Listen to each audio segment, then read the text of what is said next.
Well, hello there, everybody. It's Zach with KT Outdoors, and I wanted to spend a little time this morning having a bit of a conversation about soil amendments. So if you want to know what I have to say about soil amendments, that's coming up next.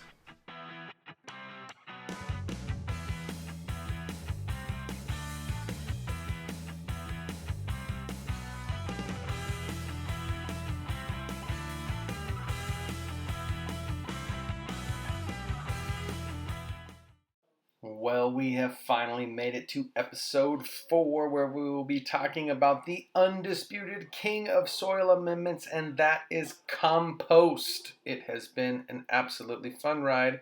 We've talked about the soil food web and rock dust. We've talked about the meals, blood and bone and manures. We've even gotten into a little bit of the fish fertilizers and the kelp meal and all of those things. And we've even explored how animal feed can end up being a great fertilizer if you find the right things. But today, we're going to just about finish it up. I'm going to have one more video after this, but let's get into some of the best things we have going with compost, the king of soil amendments. And then the last couple things that I want to talk about here. The first one is worm compost or worm castings or anything marketed as that. Now, this stuff is generally pretty expensive. I'm not gonna lie. Like, the bags are not very big, and right now it's a pretty trendy thing, so they're selling for $16 to $18. I like them a ton. I think worm castings provide all sorts of amazing soil microbiome stuff for the soil structure itself, but I would honestly encourage you to figure out how to start your own worm casting bins if you want to really truly take advantage of all of the benefits that worm compost and worm castings has to offer. Their digestive tract inoculates regular compost with all sorts of great things for the soil. They help improve soil structure. They break down material that's not completely broken down in your soil. There's just so much about worms that are good, particularly composting worms. And what I have discovered over the last 5 or 6 years of having my own worm bins is that when you use your own worm compost, you inadvertently end up inoculating all of your gardens with either the eggs and or the worms themselves when you miss them while trying to sift and clean your worm castings of all of the worms that might be still in there. So my worm bins are all still going. They're all rocking well and all of that. But all of my gardens are also full of composting worms. I have only ever purchased worms one time. And I probably honestly have millions now of composting worms on site because they've been introduced into the property from the use of the worm castings. And we use lots of deep mulch and deep litter in a lot of our different systems between the chickens and just in the gardens themselves. And those composting worms absolutely thrive in, mulched walkways and things like that. So there's just tons of them now in the garden. So I cannot encourage you enough to start a worm bin and get your worm castings that way, because once you begin it, then that outgoing cost of purchasing worm castings year after year after year, which can get expensive, it's gone, because they're just going to turn your leaves and your kitchen waste and your compost into an even more epic source than it is already for plant fertility. So start a worm bin. Which leads right into, the other one before we move on. The other thing that I had not thought of this as a fertility source, I have to be honest. And then I watched John Kohler over at growingyourgreens.com. I'll put a link to his channel if you haven't discovered him yet. He's a phenomenal source of garden information. Has been growing for years and does all sorts of amazing stuff. But he actually talked about using insect frass as a fertilizer source. Now, some of you may have seen the video where I showed you how we raise our own mealworms for either bait if you like to go fishing, or we feed them to our chickens a lot as a treat. But I would just blow that frass off to separate the mealworms out. I actually do that in the video. And then after I had done that a couple times, I was watching this episode of one of John Kohler's things, and he was talking about using the insect frass, which is the waste from the mealworms, as a fertility source in his garden beds. And as soon as he said it, I honestly went, oh my gosh, yeah, duh. Of course that would be good, because how is that much different than an earthworm eating whatever you put in there and running it through its digestive system? Like, there's fertility there. There's some benefit there. There's some, weird soil potential life in that waste stream that you just wasted by blowing it into the air. So from here on out, I'll be saving my insect frass and using that in my garden beds as well, because why not? It's just another source of manure, basically, just micro-sized. So one of the last main ones to talk about adding to your soils is undeniably the king of it all, the creme de la creme, the thing that if you're not doing, you absolutely should be doing. And if you're not sourcing it, you absolutely should be sourcing it. And that is the holy grail of gardening, compost. Okay? Compost literally is everything. It is the single most important thing that any new gardener can start trying to dive into and figure out. I don't know. I'm going to take that back. I don't know that a brand new gardener should start just diving into compost. It might be a bit overwhelming initially.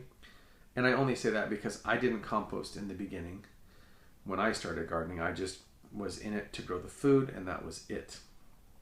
But it doesn't take you very long to realize that as much food as your garden will generate for you, it is also going to generate an absolutely ridiculous amount of waste from, the stems of the plants, or the vines of the plants, or the leaves that are not edible depending on what you're growing, or things that you didn't get harvested in time, or things that go bad in storage. Like, just this whole effort of gardening is going to create waste. It's going to create things that you will potentially have to throw into the dumpster and get rid of if you don't have a compost pile.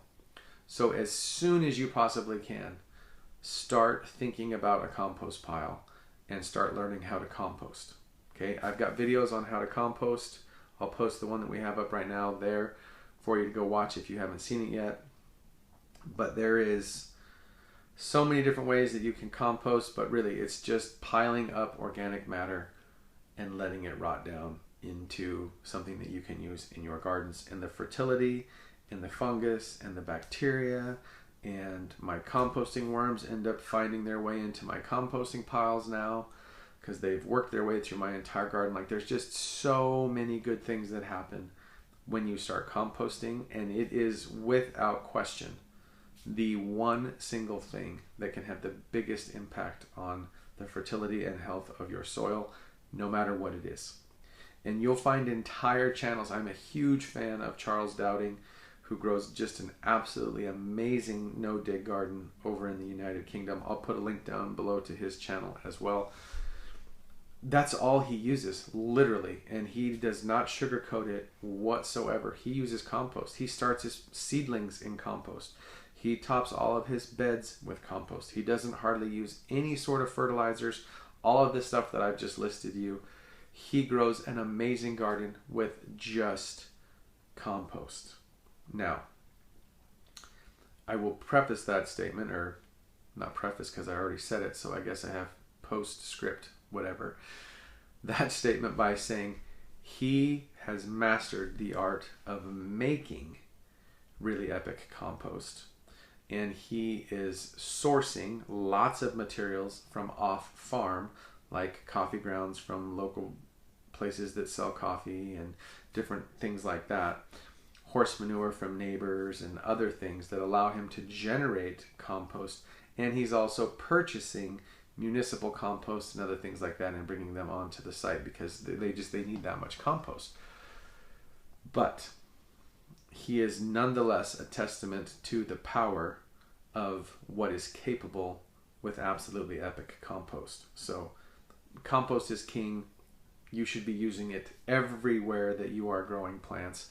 It is a main ingredient in creating your own potting soil mixes. It is a main ingredient in maintaining in-ground beds. It is a main ingredient in raised bed gardening. I've even seen things where people fertilize their yard by sprinkling compost all throughout their yard at the start of the season and just mowing over it one time with the lawnmower to kind of help spread it a little bit. And that's how they fertilize their lawn. It's just by adding compost to it every year. So just tons and tons of great uses for compost. It is something you should be finding, something you should be using, something you should be making yourself once you feel like you're ready to do it, because it's a game changer in both the fertility of your soil and, quite frankly, in the cost it takes to maintain that fertility, because compost just happens, right? Like, you pile up enough organic matter, at the end of it you're going to get compost. There are ways that you can enhance that to increase the speed at which you get usable compost, but at the end of the day, a pile of organic material is going to eventually turn into soil. That's just what nature does with it. So learn more about composting. Go check our video out on composting. Watch other videos on composting. Figure out where you have space to compost. Figure out where you can buy compost locally and get composting. It is key.